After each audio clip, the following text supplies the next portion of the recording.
Bonjour à tous, nous continuons notre chapitre, les chaînes de montagnes récentes et leur relation avec la tectonique des plaques et les déformations tectoniques qui les accompagnent. On commence par un rappel des activités réalisées la séance précédente. On a étudié les déformations tectoniques. On a deux types, les failles, qui est une déformation tectonique discontinue pour les roches cassantes au cours de forces tectoniques convergentes ou divergentes, c'est-à-dire dans les zones de rapprochement et dans les zones d'écartement. Le deuxième type, appelé les plis, qui est une déformation souple continue par les roches de nature ductile. La même chose au cours de forces tectoniques pour ce type-là est convergente. Cette séance, mes élèves, on va étudier les chaînes de montagnes récentes. Donc on a trois chaînes. Les chaînes de subduction, les chaînes de collision et les chaînes d'abduction. Pour chaque chaîne, on va découvrir ensemble les caractéristiques structurales et géophysiques, les caractéristiques tectoniques et pétrographiques et les étapes de formation des chaînes de subduction, abduction et de collision. Donc on commence par les chaînes de subduction.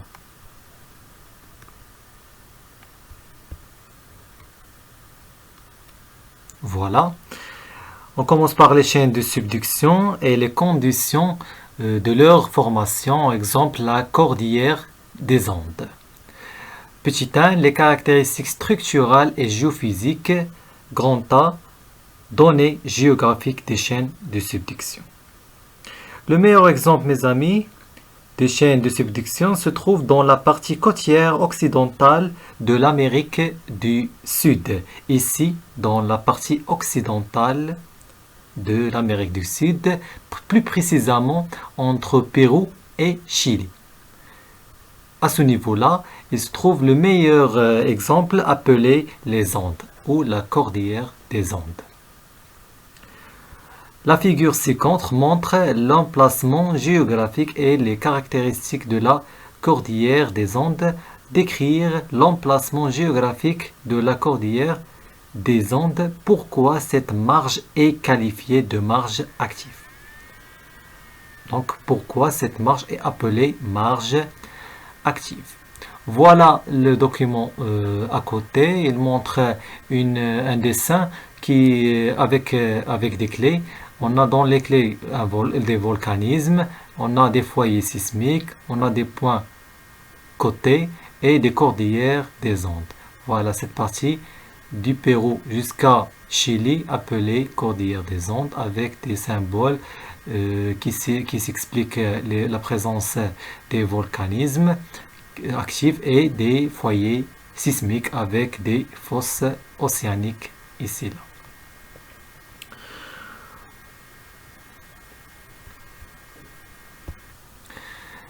Cette chaîne, mes élèves, connaît une activité sismique et volcanique. On parle de marge active. Donc la marge active, ce sont des chaînes qui ont une activité volcanique et sismique intense.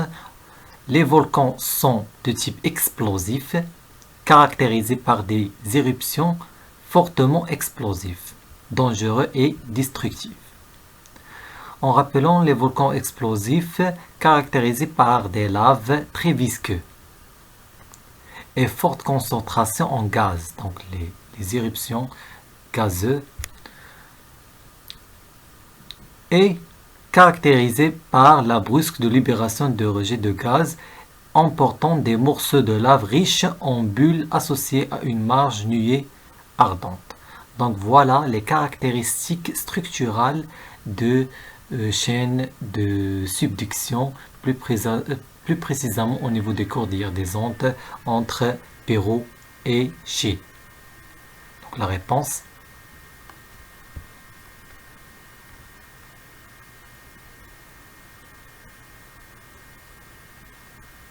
Voilà la réponse.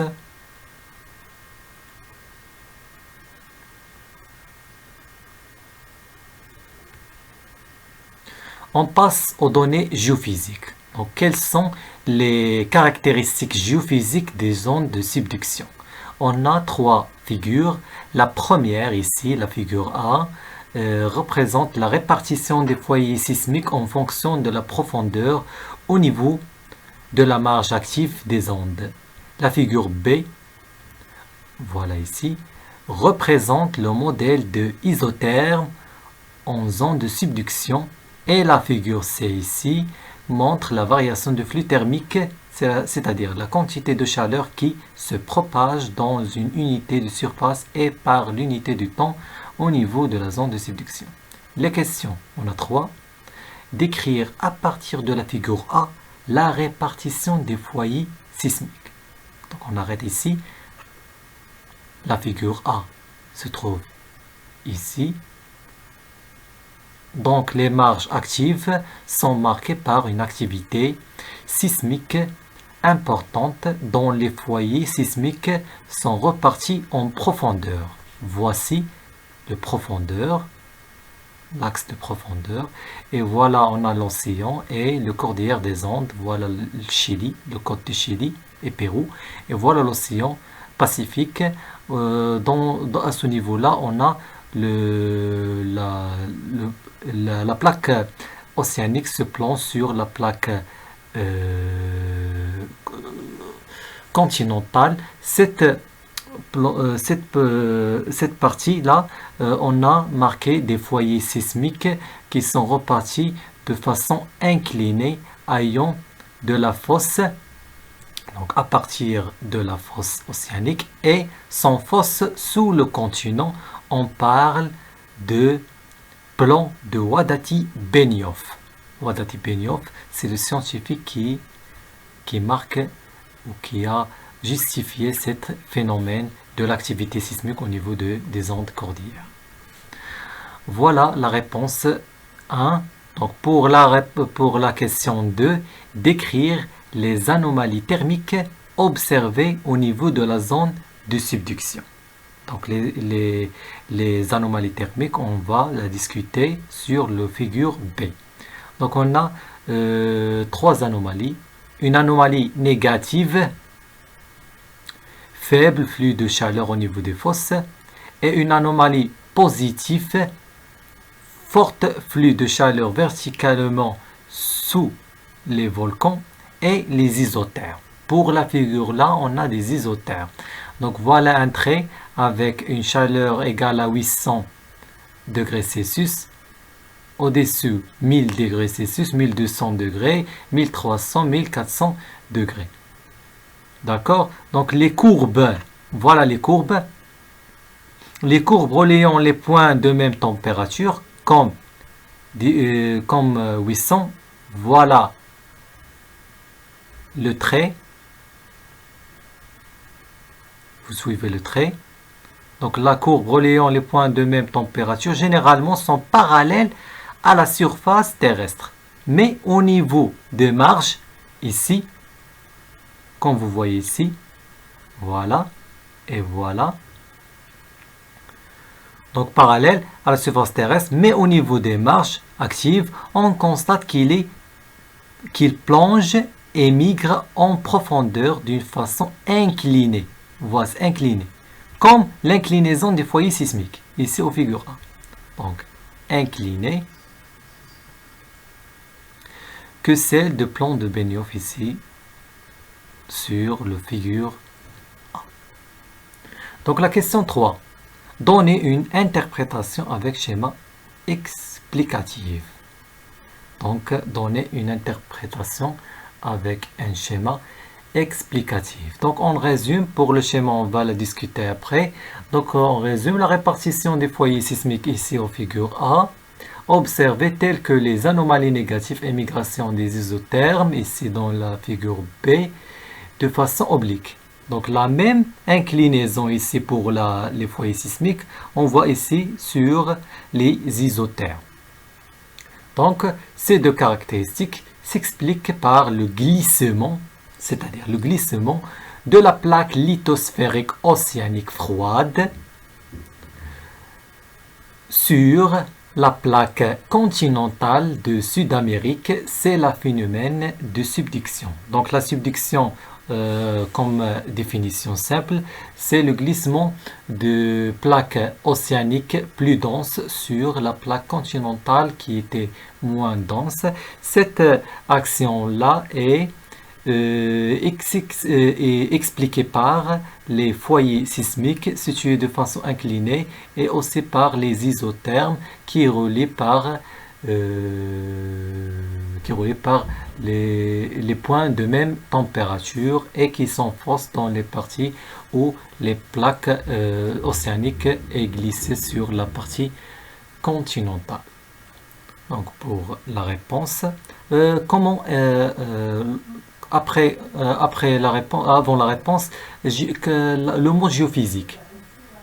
Le mot géophysique, pour physique, tous les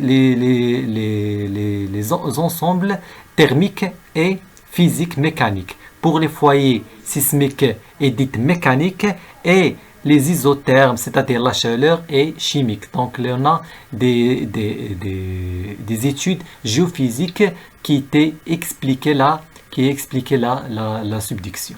Donc, pour la réponse, voilà la réponse.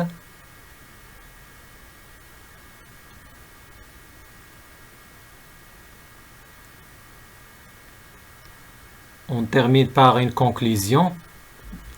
Voici sur le document à côté, on a le glissement de la plaque lithosphérique océanique Nazca sur la partie continentale de l'Amérique du Sud.